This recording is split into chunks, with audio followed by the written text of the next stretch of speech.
So this whole space I find fascinating because I would imagine that technology really does open up some amazing opportunities for this group of people. And I'd love to know, in what ways does our new world of work, right, with these more flexible terms of engagement as professionals, make it easier for individuals who are neurodivergent to express and connect?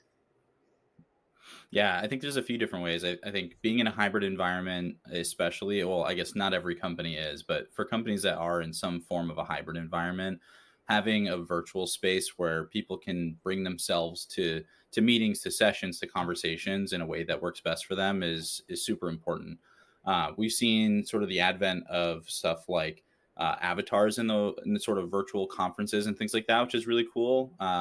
Things like within Microsoft Teams that you can set up your own avatar. And we've got a lot of feedback from folks that use that to represent themselves in ways that they want to express, even if they have a hard time sort of expressing themselves on camera or they just don't feel comfortable on camera, and still sort of having that like somewhat face to face, I'd say, is really cool.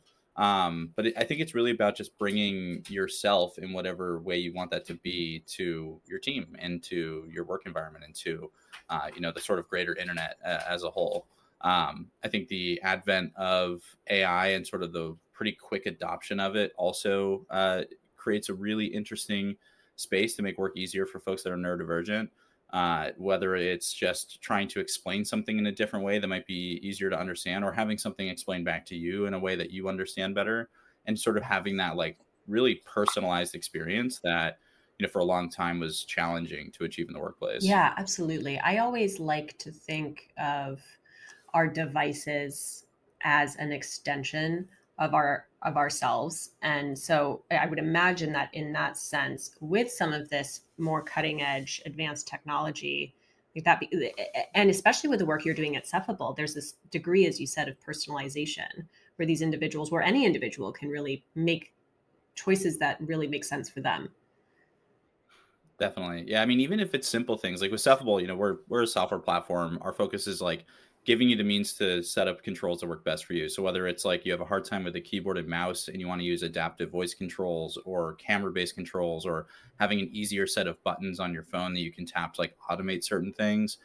Basically, it's simple instances like being on a Teams call or a Zoom call and just saying like, well, when I lean away from the camera, I want that to mute me, so I'm feeling like I'm naturally disengaging from the conversation, and having Cephable's AI to sort of set up those controls for you. Or when you lean back in to unmute you. We see a lot of sort of like simple interactions in terms of like pairing up functionality to like these sort of digital Mhm. controls, having like a really impactful um, setup for an individual, because it's about personalizing your own experience in the end. And when you have the means to personalize it without having to go through and like manage all these wild configurations, you can kind of just talk to your computer essentially, or to any of your devices the way that you want Mhm. to. It really frees up the sort of learning curves of new apps. It frees up the frustrations that you might face in trying to interact with different pieces of technology, and ultimately just makes things more fun and engaging and really more productive Yeah, and too. on that point, like from my dancer mind, I'm like it's I think it's always beneficial when you can engage more of yourself in whichever capacities, whether it's more voice, more vocals, more nonverbals, more movements, Mhm. in this otherwise relatively two-dimensional world. Definitely, yeah. That's really cool. So